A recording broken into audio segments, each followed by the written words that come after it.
It was supposed to be a day of celebration, a quiet Sunday morning service, where water met soul and one life was washed clean before God.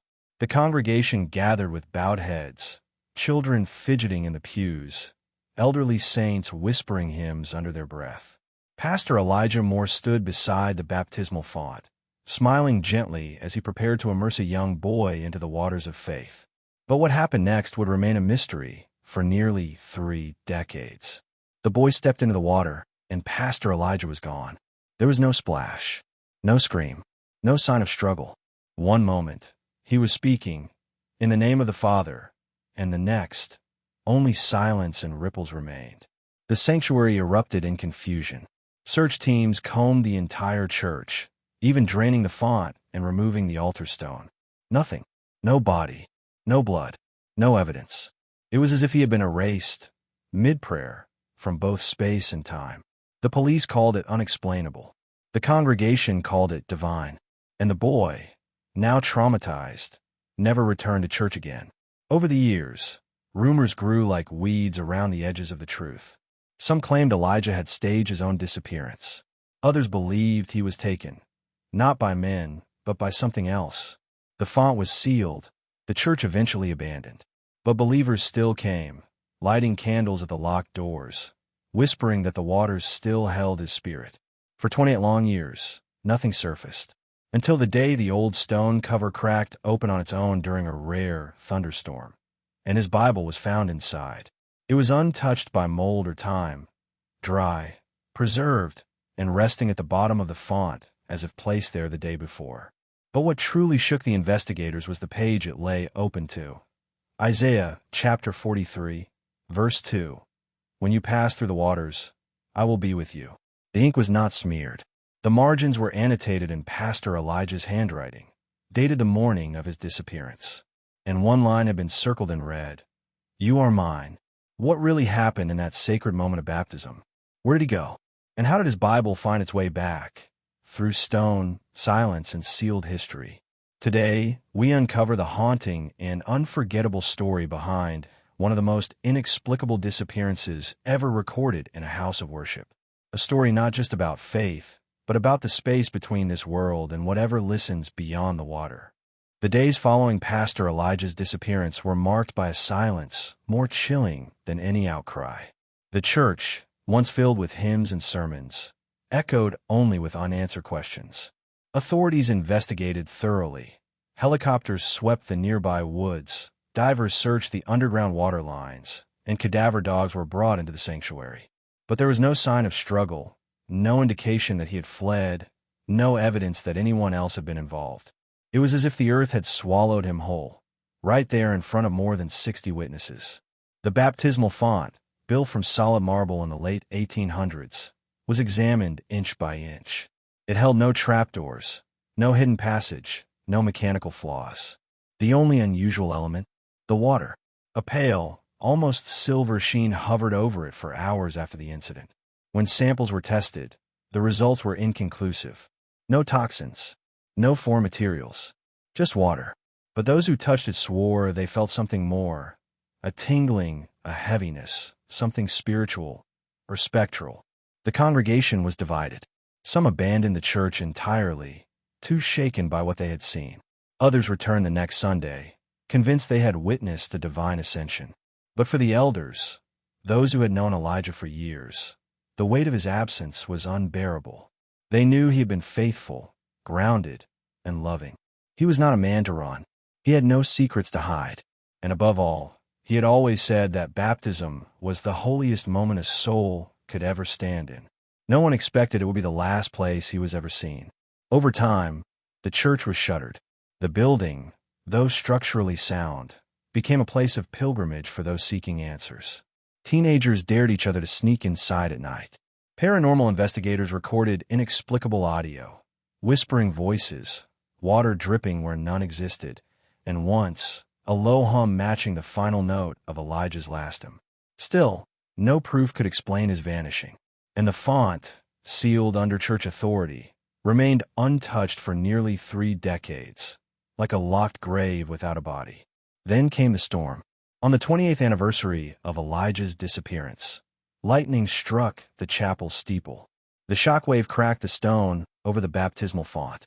The next morning, the maintenance worker found the Bible inside, perfectly preserved, untouched by moisture. It shouldn't have been there.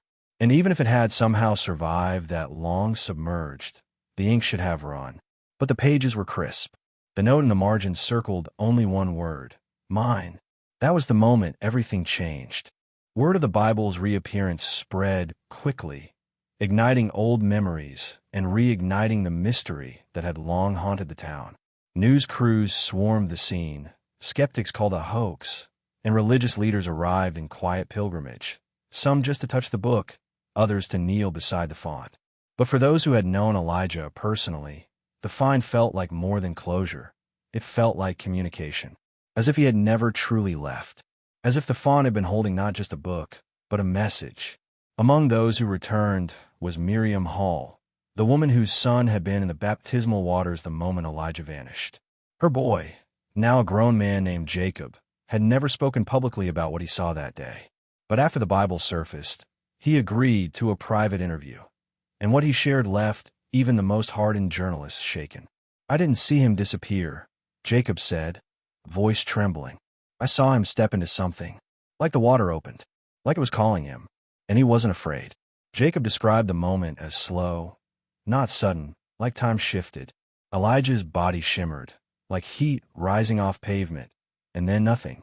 But before he vanished, Jacob said, the pastor looked him directly in the eye and smiled. Not with fear, with peace. It was like he saw something we couldn't, like he heard a voice that told him it was time. Jacob never returned to that church. He hadn't spoken of the moment since. But the discovery of the Bible had stirred something in him. Not trauma, but longing. Experts examined the Bible thoroughly. The ink matched Elijah's known handwriting.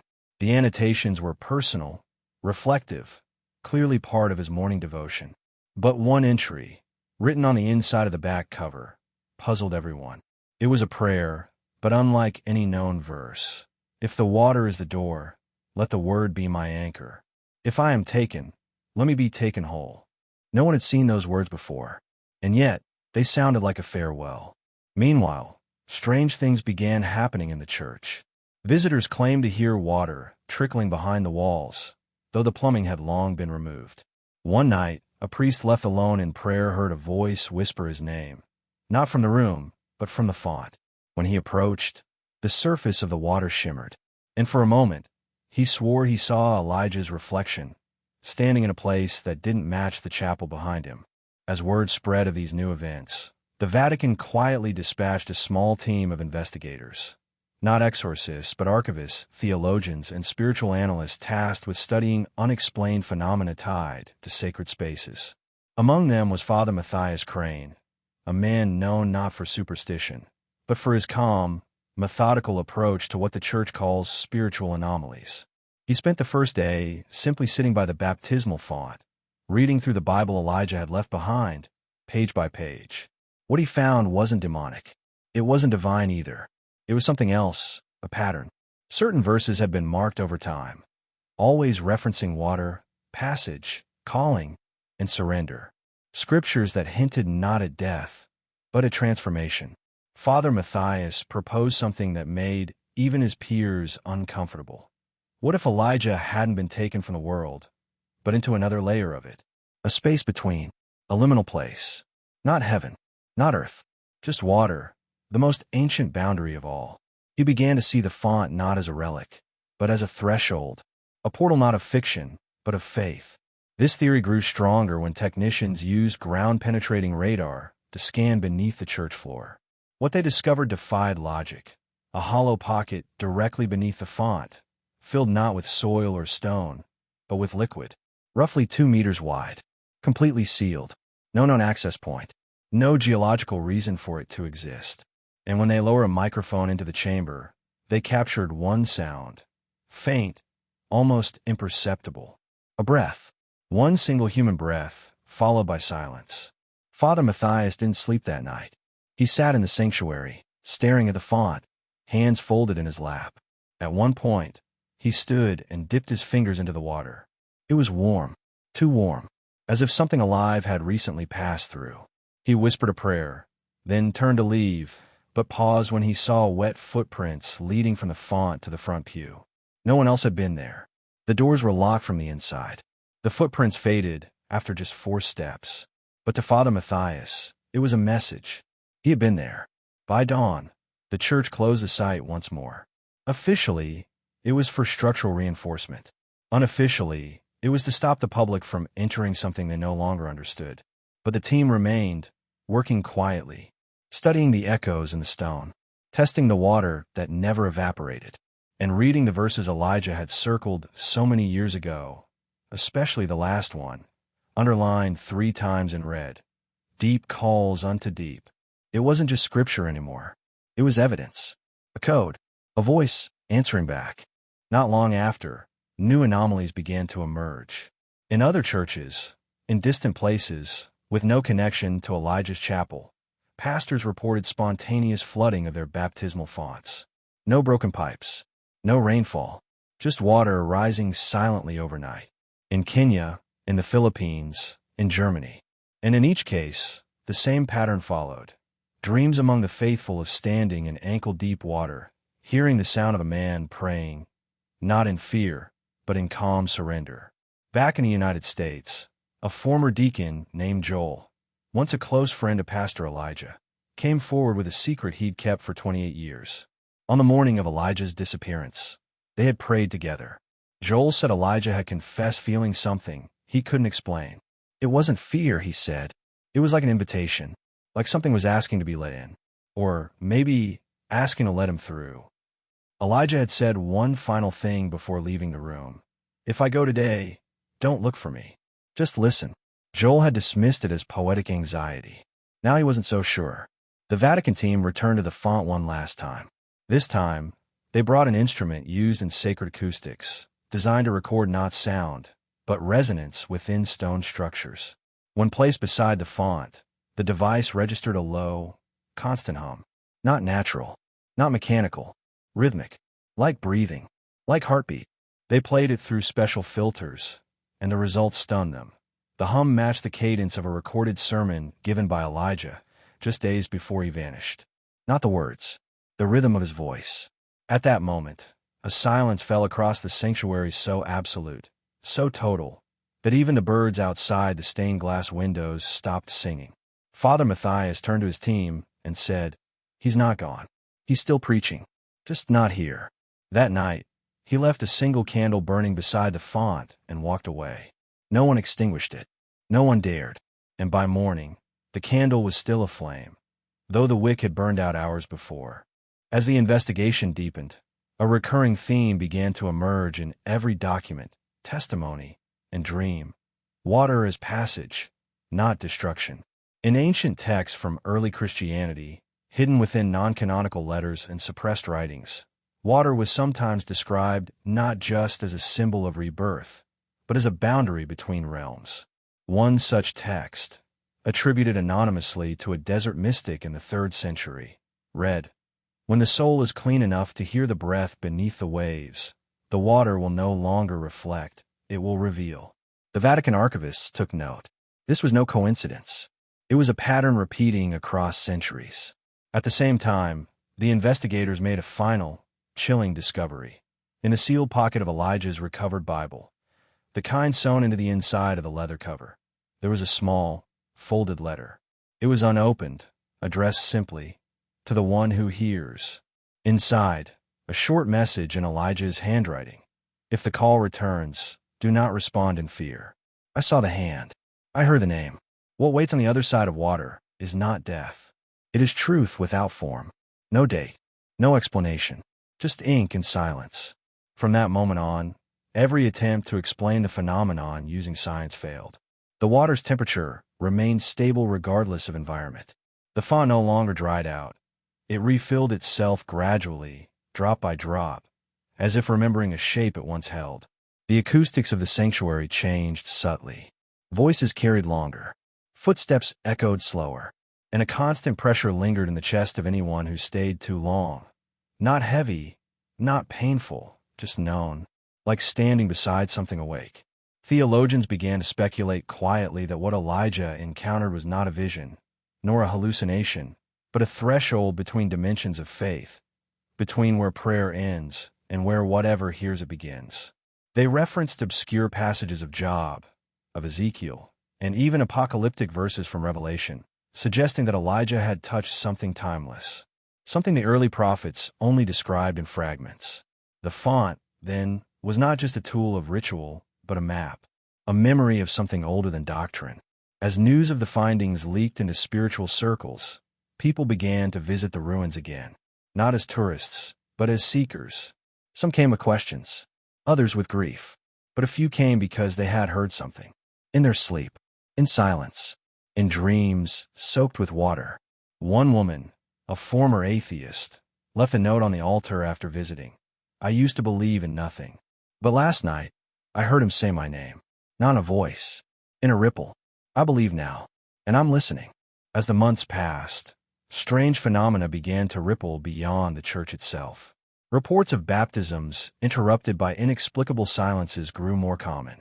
In one chapel in Norway, the water in the font began to bubble softly during prayer, though it remained cool to the touch. In Egypt, a Coptic priest claimed a woman submerged for baptism briefly vanished under the water, not metaphorically, but physically. Witnesses screamed. She reappeared seconds later, drenched, eyes wide, whispering a name no one recognized. Eliah. Not Elijah. Eliah. As if she had heard it somewhere else. Back in the States, Father Matthias had begun transcribing every dream reported by those who visited the site. Though varied in detail, they shared core symbols. Hands reaching through water, light beneath the surface, and always, a book floating open with blank pages turning themselves in invisible wind. What disturbed him most wasn't the dreams. It was the order of the pages. When laid out side by side, the descriptions formed a sequence. A message, a sermon, one that no one had written, but many had received.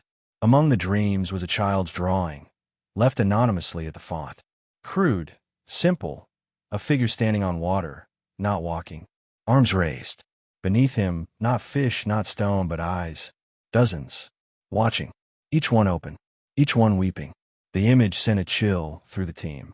It echoed passages from apocalyptic scripture, but also from modern testimonies, as if something buried deep in the collective soul of humanity was being stirred by the sound of Elijah's call. A call that never needed to be loud to be heard. A decision was made. The font would be sealed once more, not with stone, but with sanctified gold leaf, etched with verses chosen not by liturgical rank, but by the elderly women of the original congregation. Each one wrote a line of scripture that had sustained them through life, and their words were engraved into the seal. Not to lock Elijah away, but to honor him, to say, "We heard you. We remember." The final verse inscribed came from the same passage as Bible was open to when found. When you pass through the waters, I will be with you. But in the weeks that followed, something quiet, almost imperceptible, changed in every person who had encountered the story. Not fear, not obsession, something subtler. They paused more often before speaking. They sat longer in prayer. They turned their faces toward silence not as emptiness, but as presence. Because once you've heard a name spoken not in sound, but in water, once you've stood at the edge of what isn't supposed to exist, you are never the same again. Elijah Moore's story began transforming into something more than local legend. It became a quiet thread woven through the fabric of the global faithful. Pilgrims no longer traveled to the site expecting answers. They came for something far more elusive, proximity. They didn't speak loudly. They brought no phones. Many knelt at the edge of the sanctuary and placed their palms on the cold floor, as if expecting to feel a pulse beneath the stone. And some said they did. A warmth, a faint vibration, like something breathing beneath the marble, steady and unafraid. One visitor, a professor of theology who had spent his life debunking spiritual myths, left a written account of his experience. He had come to disprove the story. But in the middle of the night, while meditating in the old pews, he heard dripping water in a room that was dry. Following the sound, he approached the font. There, in the stillness, he claimed he saw not Elijah, but himself standing within the water. Not a reflection, not a vision, just him, soaked and radiant, smiling as if he had already crossed and returned. He left without giving an interview. But in his final note, he wrote, "I am no longer here to ask why, only to listen." In the weeks following this account, the Vatican received another anomaly report, this time from a convent in rural Italy. A nun in contemplative prayer had reportedly entered a deep trance during midnight silence. She whispered a phrase over and over in a tongue no one recognized. When transcribed phonetically, it matched syllables from Elijah's final sermon, a moment when he paused, eyes closed, as if receiving something. The nun, when awakened, had no memory of what she'd said. But when shown a photo of Elijah, she wept. "That's the man in the water," she whispered. No doctrine could hold it. No canon could contain it. But for those attuned to it, Elijah's presence had become something more than a memory. It had become a frequency, a pulse in the sacred, a subtle shift in the shape of silence. And wherever baptism was spoken of, wherever water rippled without cause, or dreams whispered verses that hadn't been read in years, there he was. Not as a ghost, not as a saint, but as a servant who had gone deeper than the rest of us dared, and left the door ajar. And for some, that door wasn't terrifying. It was comforting. The idea that death isn't the only threshold, that some passages are quieter, that maybe, just maybe, there are places in this world, or just beneath it, where prayer becomes place, and the soul, in its most vulnerable surrender, is received not by force but by invitation. The story would take another turn when a second object surfaced, not from the font, but from the pulpit's base, sealed beneath a loose wooden panel never noticed in previous inspections. It was a cassette tape, labeled only with the initials EM and the date of Elijah's disappearance. The tape was worn, but intact. Its contents were transferred immediately by sound engineers under church supervision. The first 10 minutes were silent, ambient noise, faint echoes of the sanctuary. But then, softly, Elijah's voice emerged. He wasn't preaching. He was praying, whispering, not to the congregation, to someone unseen. "If this is what you've shown me, if the water is not the end but the beginning, then I step not in fear, but in faith." His voice was calm, steady, reverent. Then came a pause, long, trembling, followed by a sound never identified, a low, harmonic chord, like the voice of 100 waters layered atop one another, moving inward. Then silence. Then the final line, "If they ever find this, tell them the veil does not part in fire. It parts in stillness." The tape was never released publicly, but those who heard it spoke little afterward. Some transferred to monasteries. Others resigned from their posts. One archivist began sleeping on the chapel floor, saying he felt closest to Elijah there, not as memory, but as presence. They described not terror, but transformation. And in that transformation, they found a question that echoed through every stone of that chapel. What if baptism is not just a symbol? What if it's a summons? Across the world, more reports arrived. A woman in South Korea who, during a night of prayer, saw her baptismal gown float out of its sealed chest and land gently at her feet. A child in Brazil who asked his mother if he could go into the water to find the man singing there. And in Romania, an old priest who confessed in his final breath, he made it through. What Elijah walked into cannot be named, not because it's forbidden, but because language was never meant to reach it. Only water can, only surrender, and only silence. And the silence is listening. As Elijah's voice echoed across minds and places he had never touched in life, the idea of his disappearance ceased being framed as a loss and became understood as a transition. For those attuned to the deeper current of his story, it was as if he had become part of something larger, a sacred resonance beneath the rituals we perform without knowing what we awaken. Priests who once dismissed his case as myth began reopening their theology books, tracing every instance in Scripture where water doesn't cleanse but calls. One of these was Father Alain Rousseau, a French liturgical historian who uncovered an obscure 4th century manuscript titled Tractus de Aqua Velata, Treatise of the Veiled Water. In it, an unnamed monk wrote of a voice beneath the waves that speaks to those whose hearts do not tremble. He claims some fonts were not made holy by blessing, but remembered their holiness from the beginning of creation. That phrase, remembered their holiness, mirrored something Elijah had once said in an old interview. "I believe water knows God better than we do." Meanwhile, physical evidence continued to surface. A choir member cleaning out old storage found a dusty reel-to-reel tape, marked only Elijah, pre-baptism rehearsal. Expecting music, she played it. But what played instead was Elijah speaking to himself, rehearsing scripture. Midway through, he paused and said, not reading, but wondering aloud, what if going under isn't about rising clean, but about rising elsewhere? He chuckled softly, then repeated the line again, this time quieter, as if rehearsing not for others, but for something listening. That reel was sealed alongside his Bible in the new reliquary at the chapel. A reliquary not for a saint, nor a martyr, but for a voice. Visitors are not allowed to touch it, but they may sit beside it. And those who do, if they remain quiet long enough, have reported hearing a faint, rhythmic trickling behind the glass.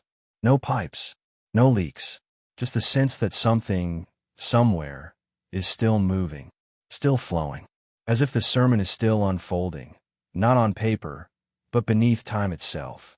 And then came the child. His name was Benjamin, 7 years old.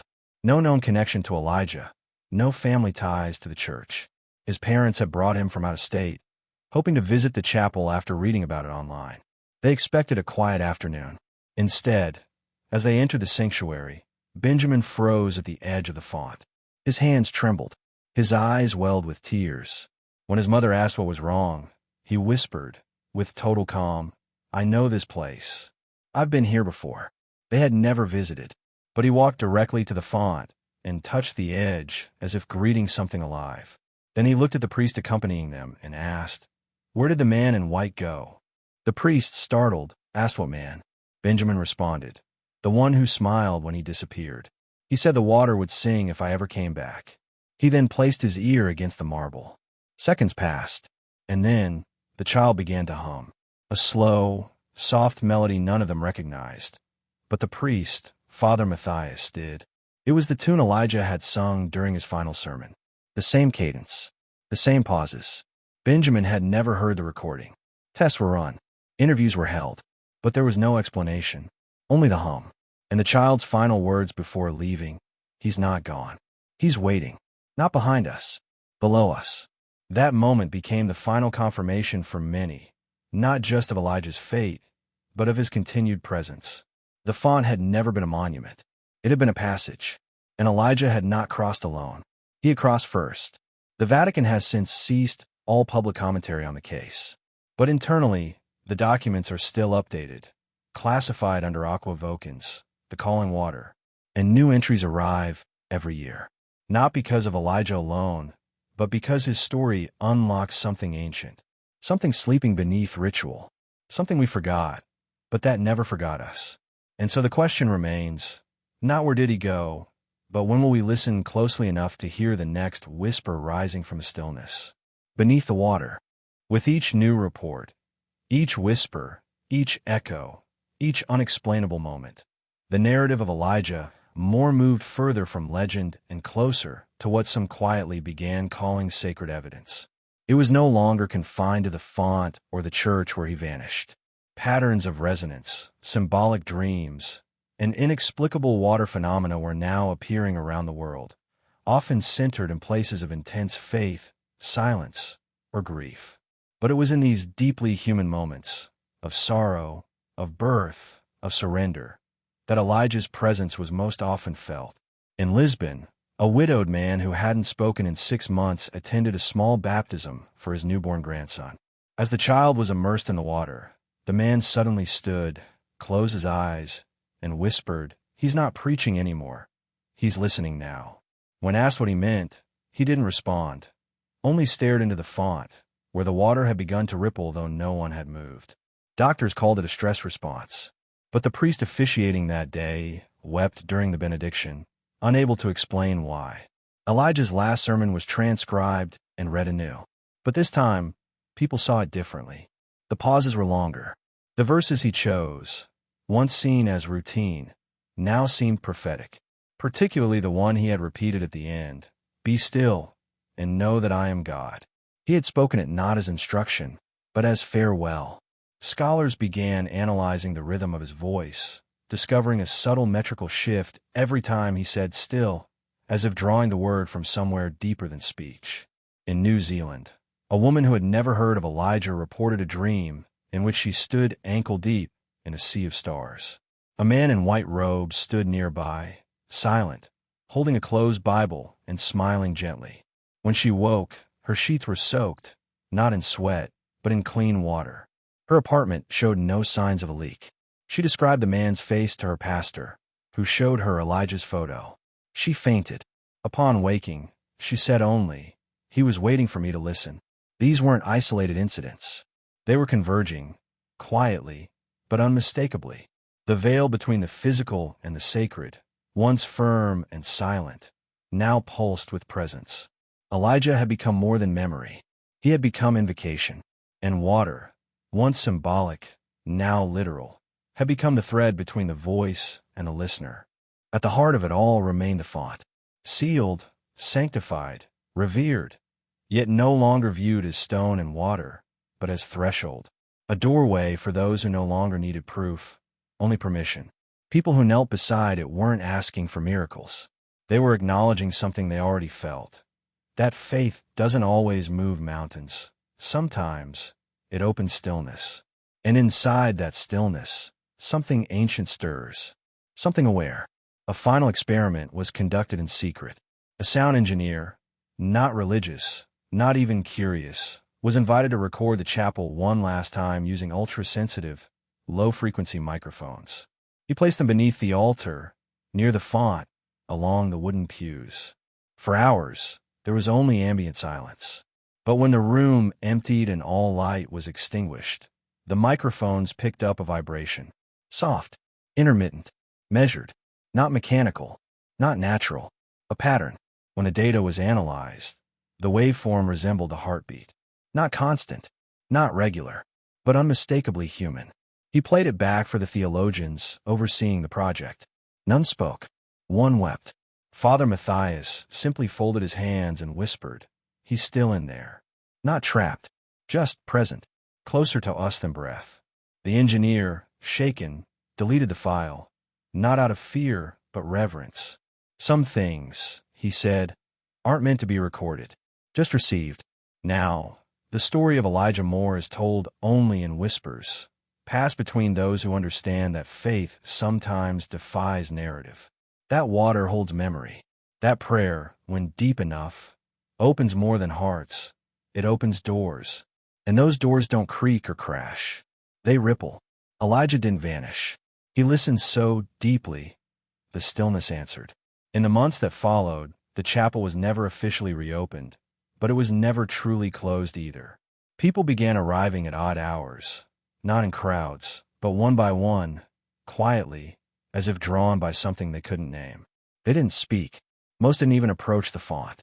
They simply sat, listened, waited, and often, when they rose to leave, they left something behind. Not objects, but burdens. Pain, questions, grief. As if the air itself absorbed what they no longer wished to carry. And, sometimes, the floor beneath them would grow, slightly warm. It was a young seminarian who noticed the light first. A soft blue shimmer, barely visible, that would hover just above the surface of the sealed font after dusk. He thought it was reflection, until he stood over it and realized there was no source. No candle, no bulb, no flame. The glow didn't illuminate. It simply was, like something unseen breathing just beneath the veil. When he told the elders, they didn't doubt him. They only asked, "Did you speak?" He nodded. "Then it heard you," they said. That same night, the seminarian dreamt of water rushing over glass, forming words not in sound, but in shape. The phrase was clear, etched in fluid motion.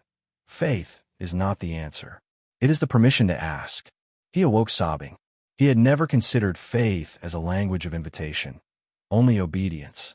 But now, Elijah's journey was reshaping how many viewed the sacred. What if baptism wasn't just a cleansing? What if it was a calling, not for salvation, but for surrender?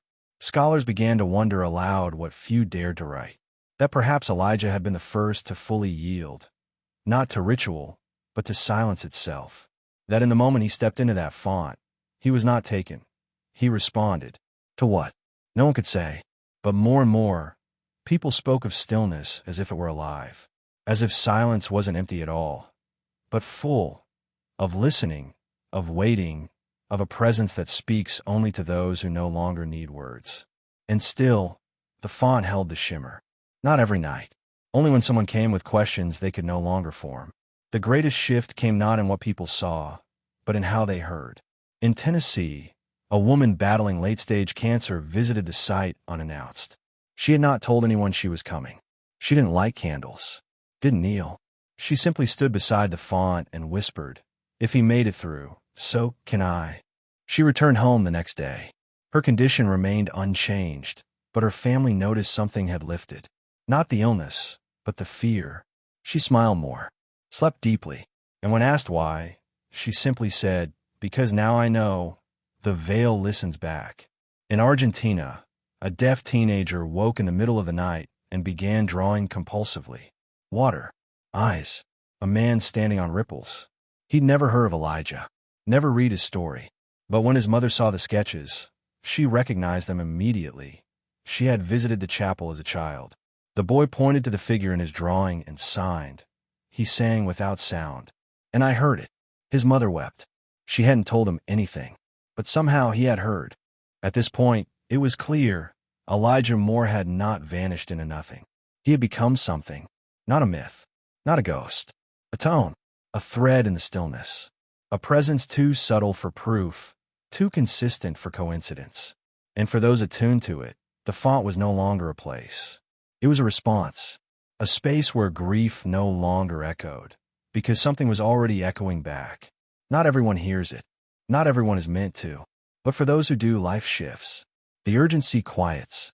The noise of the world softens. Because once you've been near the water that remembers, you begin to understand. The miracle isn't in what leaves the earth. It's in what listens to it from beneath. And what listened to Elijah still listens now.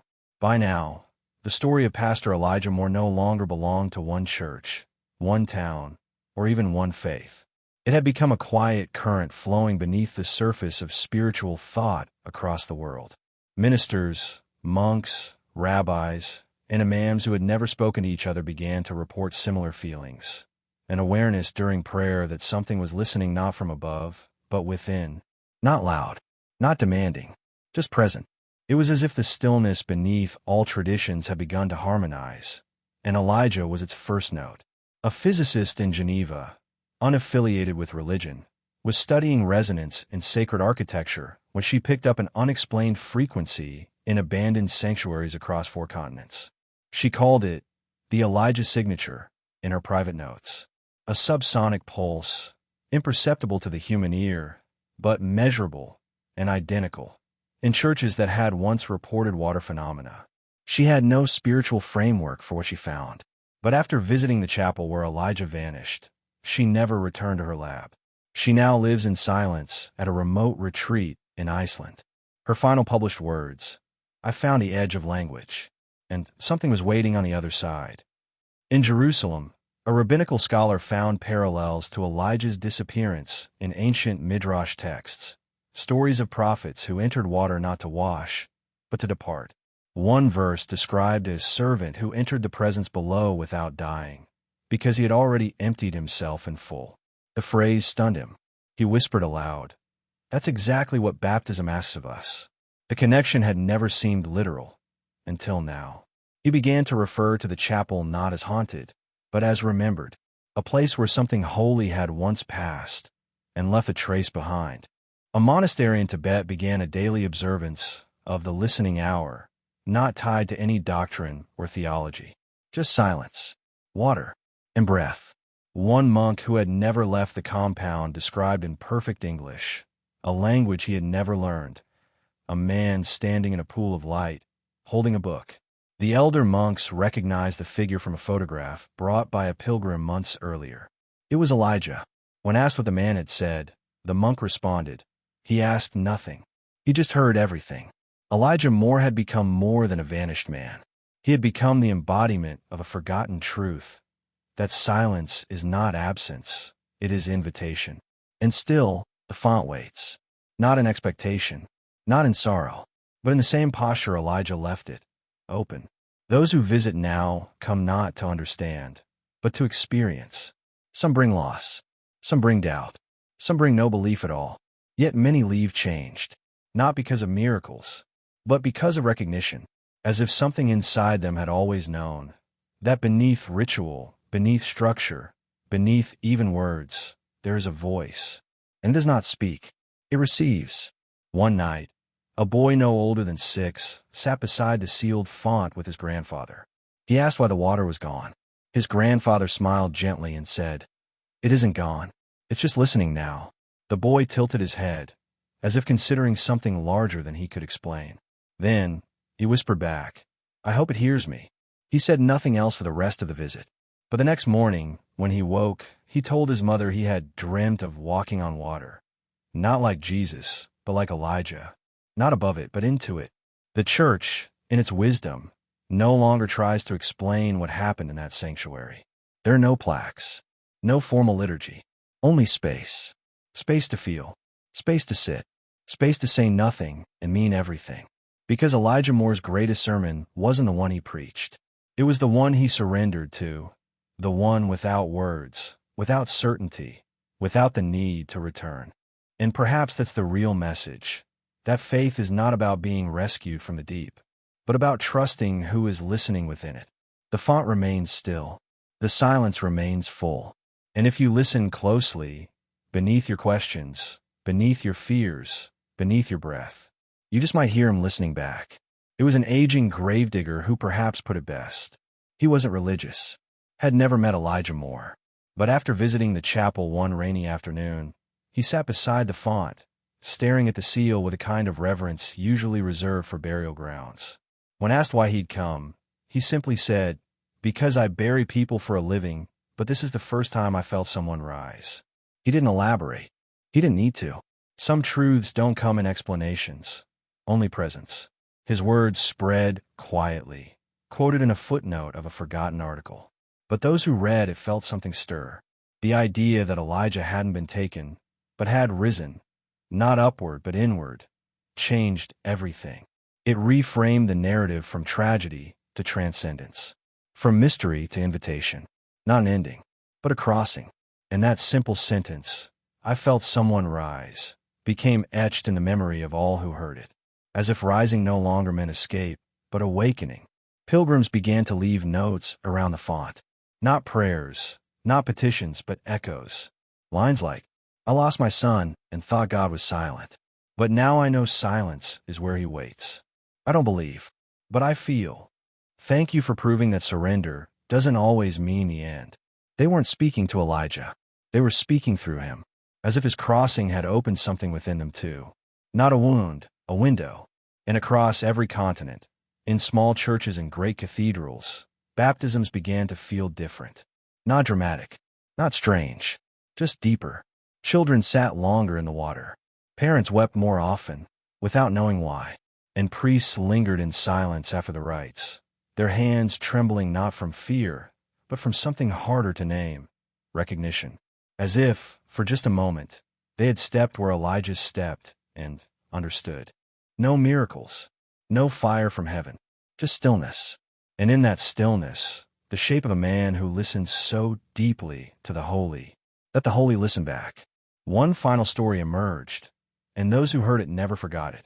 An old woman, blind since childhood, visited the chapel in the middle of winter. She had heard the story through whispered rumors passed on by her granddaughter. She walked with care, hand on the wall, cane tapping softly until she reached the font. She didn't ask for help, didn't ask for healing. She just stood there and sang. It wasn't a hymn. It wasn't a song anyone recognized. Just a melody, fragile, simple, unfinished. And after her final note faded, the entire room shifted. Not physically, spiritually. The air grew warmer, the quiet deeper, as if something had leaned forward to listen more closely. When asked later why she sang, the woman smiled gently and said, "Because he's been listening long enough. I thought he deserved to be sung back to." That moment, quiet as it was, felt like a completion, not of Elijah's journey, but of ours. Because maybe the story of Pastor Elijah Moore was never meant to be a warning or a wonder. Maybe it was a map, one that leads not to answers, but to permission. Permission to let go. Permission to trust the mystery. Permission to believe that when you step into the sacred with everything you are, something steps toward you, too. Today, the font still stands. Silent. Full. Sealed by stone, but open in spirit. No guards. No plaques. No candles burning endlessly. Just presence. Just peace. And every now and then, when no one is watching, the surface of the stone reflects not your face, but your soul. And somewhere beyond the stillness, beneath the breath of the world, Elijah listened still. Years passed. The world turned. Wars were fought. Kings fell. Cities rose. But the chapel remained unchanged. Not untouched by time, but unmoved by it. Moss covered the outer stones. Ivy reached across stained glass. And yet, the font within never cracked. Never dried. Never faded. It endured. Quietly. Patiently. Like something that knew how to wait longer than memory. Longer than questions. Even longer than belief. Because what it held, what it was, did not require understanding. Only reverence. Every now and then, someone would stumble upon the story of Elijah Moore.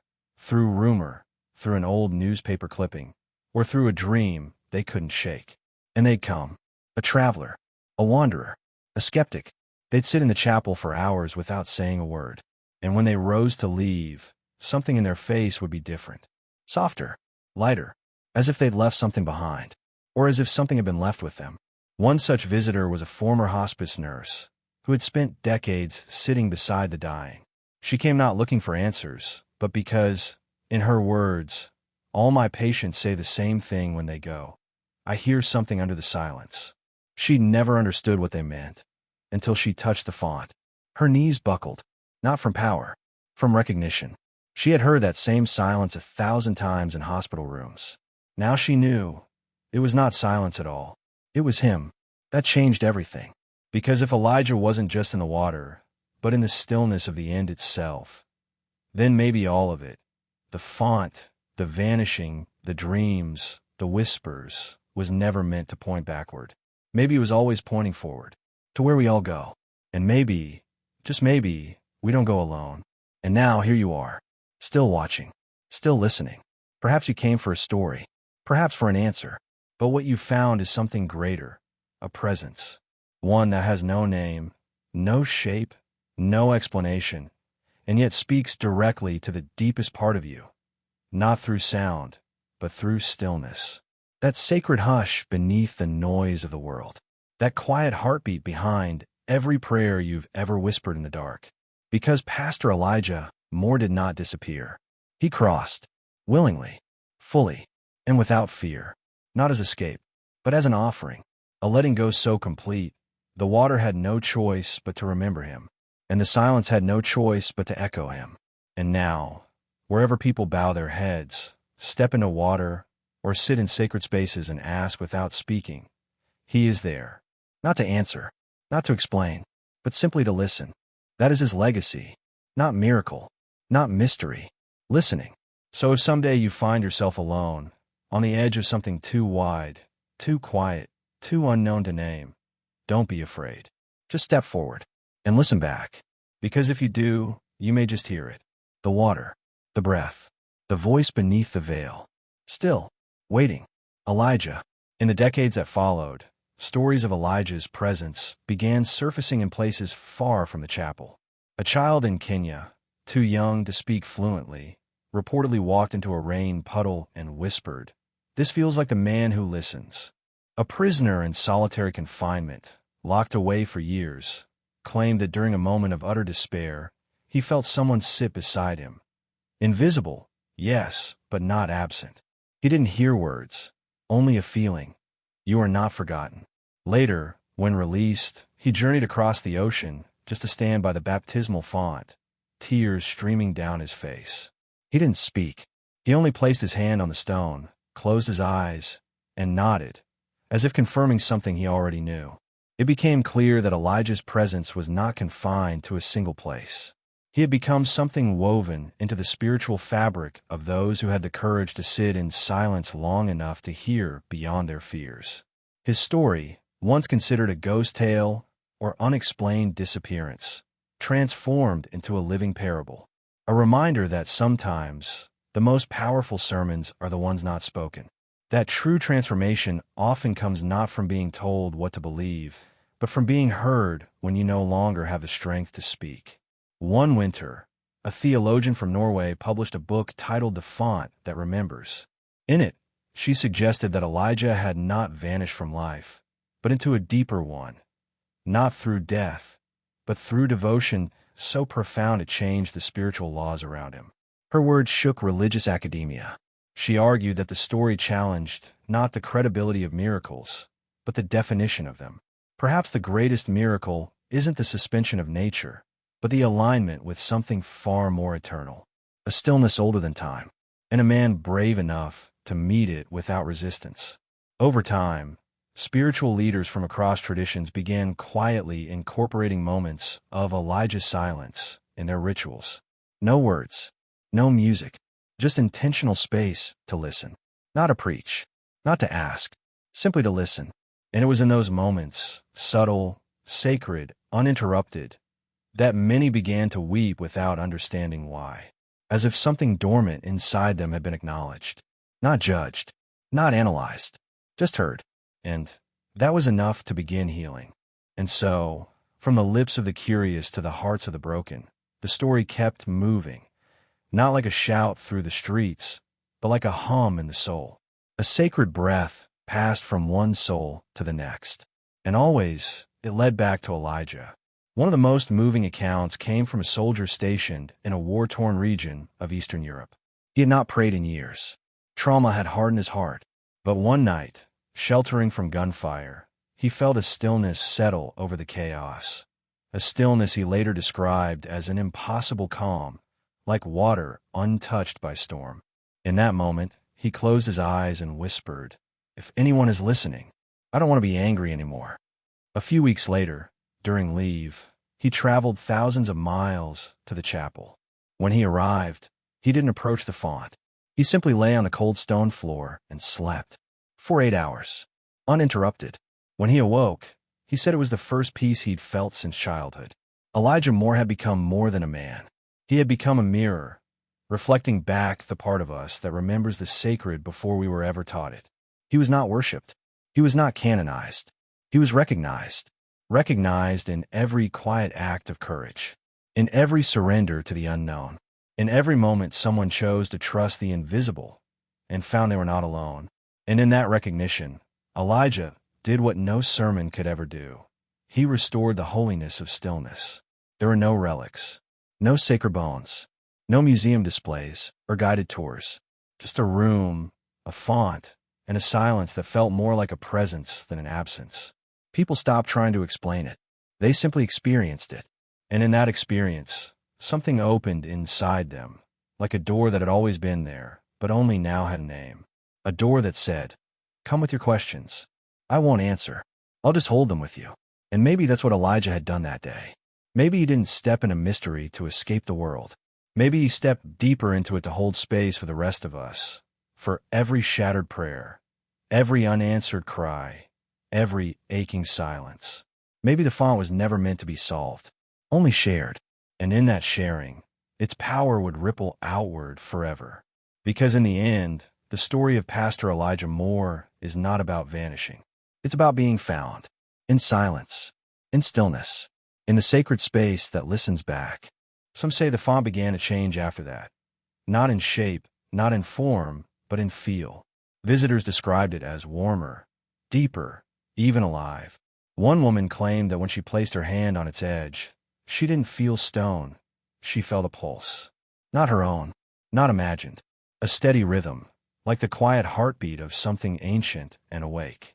Skeptics scoffed, of course, but those who came without expectation, those who simply listened, all agreed something was there. And it did not demand belief. It only offered presence. The chapel, long abandoned by hierarchy and forgotten by most of the world, was now considered a thin place, a threshold where the veil between what is and what might be grows delicate. Pilgrims came not for proof, but for peace. And in that quiet surrender, many found something far more lasting than explanations: permission to feel again. A grieving father said, "For the first time since my daughter died, I wept without shame." A lonely widow whispered, "I thought no one could hear me anymore." But Elijah did. These weren't testimonies. They were witnessings. Quiet moments of the soul remembering its voice. Even children seemed to sense it. A 6-year-old boy who had never spoken due to trauma stood before the font, wide-eyed and unmoving. After 5 minutes, he turned to his mother and said his first words in years, "He's not gone." Then he smiled, as if he had always known, as if Elijah had told him, not with words, but with knowing. The kind of knowing that requires no vocabulary, only silence deep enough to hold it.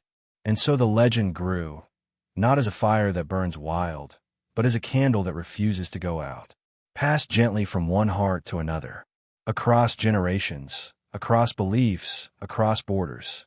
A sacred echo repeating again and again in the still places of human longing. You are not alone. You are not forgotten. You are not too late. Elijah became less of a name, and more of a whisper, the kind of whisper that finds you in your darkest night and simply says, "I'm here." And in a world that so often shouts, so often demands, so often forgets, that whisper was enough to begin the healing. One evening, a young seminarian visited the chapel with a journal in hand and a heart full of doubt. He had grown disillusioned with dogma, with rituals, with the hollowness he found in words repeated without meaning. He didn't expect much. He planned to stay 5 minutes. But when he entered the space and stood before the font, he sat down instead. Something held him there, not physically, spiritually, like gravity made of grace. Hours passed. Night fell. He did not write. He did not pray. He simply was. And in that silence, he felt his questions not vanish, but soften. They didn't need answers. They needed space. Space to breathe. Space to be held. And the font, still, sealed, silent, offered just that. When he finally rose, he whispered aloud, "So this is what faith feels like when it isn't afraid to be quiet." He left his journal behind, open to a blank page. The next visitor found it and wrote a single line. Faith doesn't require answers. It only asks that you stay long enough to listen. That blank journal became a new kind of scripture, a living one, written not in doctrine, but in encounter. No rules, no corrections, only reflections. Thoughts from wanderers, doubters, mystics, children, and the brokenhearted. Each entry a candle lit in the darkness. Each voice an echo of Elijah's original crossing. A crossing that wasn't meant to end in mystery, but to begin in invitation. Because maybe what Elijah gave the world wasn't a miracle or a message. Maybe he gave us something far more rare. An example of what happens when someone trusts the silence completely. When they step forward with nothing but surrender. When they believe that God still meets us, not only in thunder or revelation, but in water, in waiting, and in whispers. And perhaps that is why, to this day, those who visit the font often leave changed, not by what they see, but by what they finally hear. Over time, a quiet tradition emerged among visitors of the chapel. Before leaving, many would dip their fingers into a small bowl of collected rainwater placed beside the font. They would then touch their chest, just over their heart. A personal baptism, not of conversion, but of remembrance. Some cried, others smiled, but all carried something with them when they walked back into the world. Not a doctrine, not a commandment, just a felt sense that they had been met, heard, known, as if the silence had whispered back their own name. One woman described the experience in a letter sent anonymously to a local pastor. "I didn't find answers, but I found my breath again. The one I lost after my daughter passed. It was as if the room gave me permission to inhale deeply again, without fear of forgetting her." Another wrote, "I sat there for hours and didn't pray once. But I left knowing that everything I couldn't say had still been received." These stories weren't testimonies in the traditional sense. They were witnesses to the unseen, each a thread in a tapestry woven quietly beneath the noise of the world. The mystery of Elijah's disappearance remained unsolved in official reports. No new evidence surfaced. No rational explanation ever satisfy the depth of what had happened. And yet, strangely, that unanswered question became part of the gift. It invited the world into a story that didn't need to be solved to be sacred. In fact, the very not knowing was what allowed people to enter it on their own terms, to find their reflection in its still waters and walk away different. What if that's the point?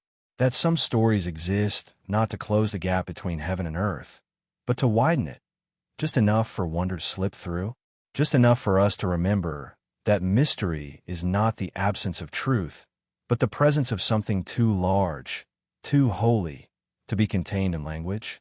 Elijah's story didn't offer clarity. It offered invitation, an open door in the shape of silence. And maybe that's what made it so powerful. It didn't demand belief. It trusted it would come. The chapel's bell no longer rings. Time has rusted its frame and silenced its voice. But visitors say the silence itself has become a kind of music, a hum that vibrates through the floorboards and into the soul. Some swear they hear soft singing in the rafters, like an old hymn half remembered. Others hear nothing at all, but leave feeling as though something inside them has settled, as if a long battle between doubt and hope had quietly ended, with both sides embracing. A small child once brought a flower to the font, a wild daisy clutched in her hand. She didn't say a word. She simply placed it on the stone, stepped back, and whispered, "Hill like this." Her mother asked who she meant, and the girl only smiled, looking up at the stained glass window above. No adult had told her about Elijah. No one had explained the story. But somehow, the stillness had spoken to her too. In the decades since his vanishing, no one has dared attempt to reopen the baptismal font again.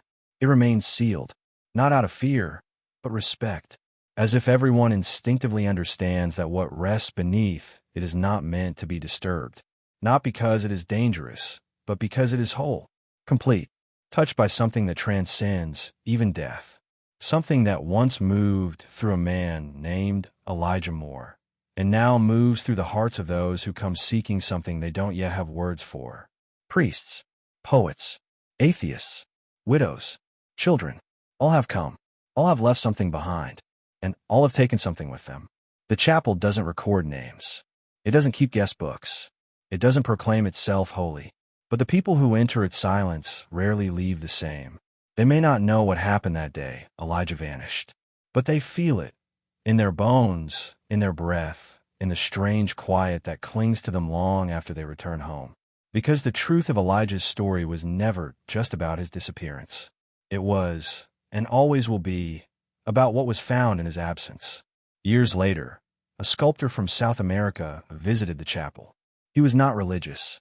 He came out of curiosity, having heard murmurs of a place where the air feels like prayer. He sat near the font for hours, sketching in silence. When he returned home, he created a piece unlike anything he'd ever made. A statue of a man, arms open, but with no face. Just a mirror where his features should be. At the base, he inscribed a single line: "Elijah is whoever listens."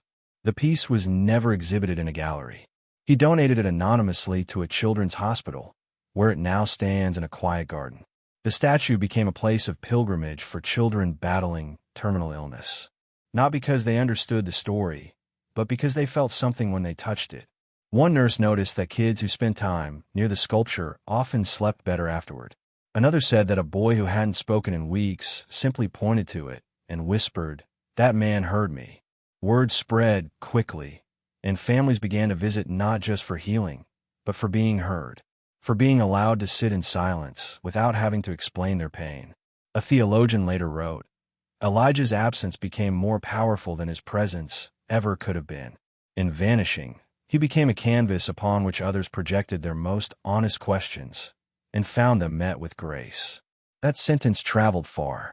It was printed in magazines, quoted in sermons, whispered in hospitals and detention centers alike. Because in a world obsessed with proof, Elijah became a reminder that the deepest truths don't need to be seen, only felt. The font remained untouched, its seal unbroken. Not because people feared what was inside, but because they had come to understand the font was not a container. It was a threshold, a passage, not meant to be opened with hands, but with hearts. And once opened, it did not need to be explained, only honored and remembered. And so Elijah's name remained on no plaques, in no records, etched on no stone. But it lived vividly in the silence he left behind. One winter, during a fierce snowstorm, the chapel doors were found wide open at dawn. No tracks led to them, no footprints in the fresh snow. Yet, inside, everything was warm, impossibly so, as if the air itself refused the cold. A volunteer who had arrived early to check on the structure paused at the entrance, overwhelmed not by fear, but by presence. The kind of presence that makes you forget the chill in your bones and remember something older than memory. In the center of the room, placed gently on the edge of the font, was a single feather. White, flawless, untouched by snow or dust. No birds had entered. No windows had opened. And yet, there it was, delicate, soft, and absolutely still. The volunteer did not move it. She only whispered, "You never really left, did you?" Then she closed the doors, lit a candle, and sat. Not to speak, not to pray, just to be. Some say the feather was a sign. Others say it was nothing. But for those who knew the story, those who had touched the silence and been touched by it in return, it felt like the gentlest reminder that the sacred does not always come with thunder or light. Sometimes it arrives quietly, like snow, like breath, like a feather placed exactly where it needs to be. And so the story continues, not as a finished tale, but as a living one, breathed anew each time someone chooses to pause in the noise of life and simply listen, to sit beside their own questions, to walk into the unknown, to stand before the sealed font and feel, for the first time in years, that they are not alone, that they never were. Because Elijah didn't disappear to be remembered.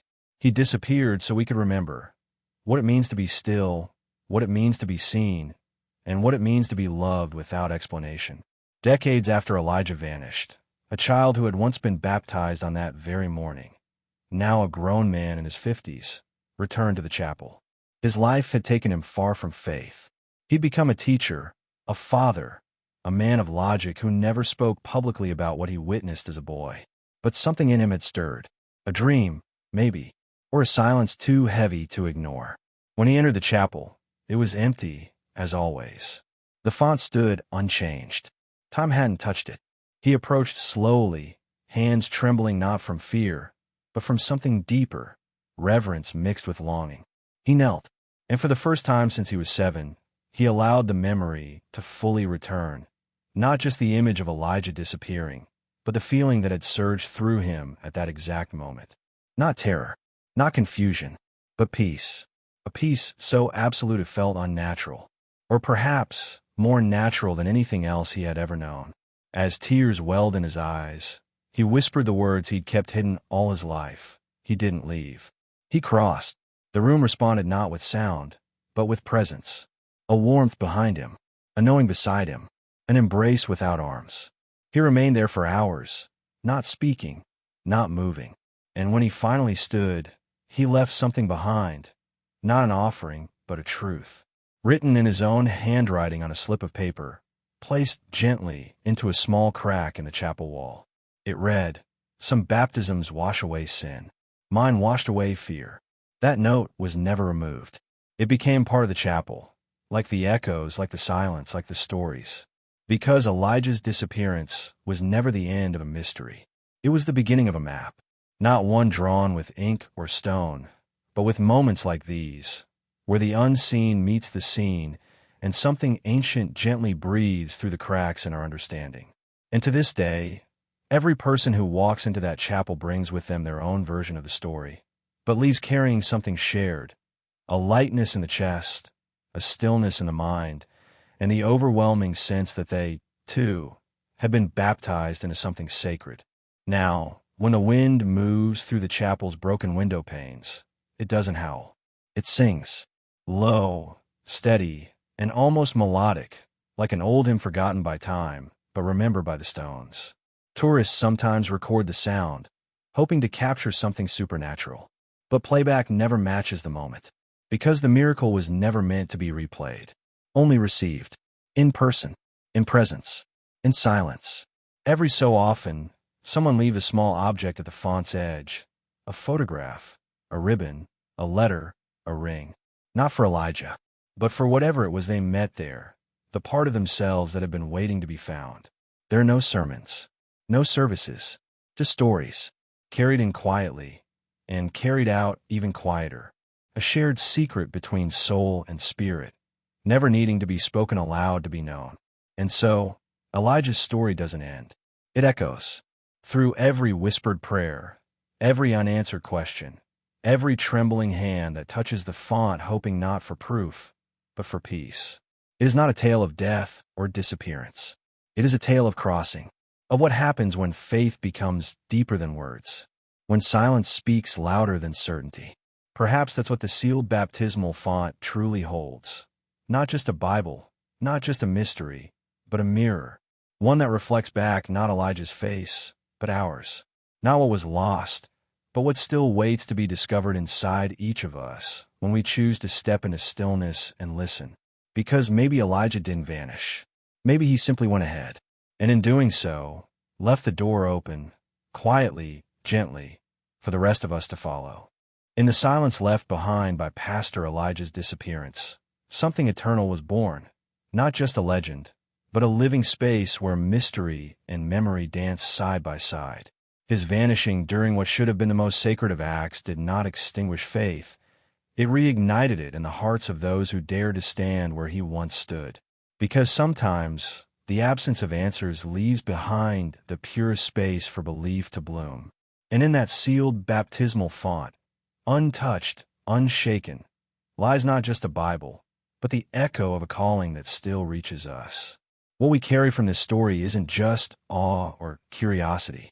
We carry the weight of a truth that doesn't shout, but hums beneath the surface of our ordinary lives. A truth that tells us the sacred is not always loud. It is often quiet, sometimes invisible, and almost always waiting, in places we overlook, in moments we rush past, in the questions we're afraid to ask.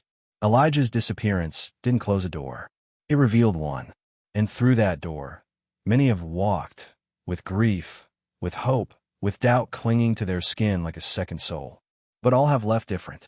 Because the true miracle was never about a man vanishing in front of a font. It was about what he awakened in those who stayed behind, in those who returned, in those who, even now, find themselves inexplicably drawn to a story that dares to leave room for the unknown. So now, take a moment, breathe in the silence, reflect on what you've just witnessed. Maybe you didn't come looking for answers.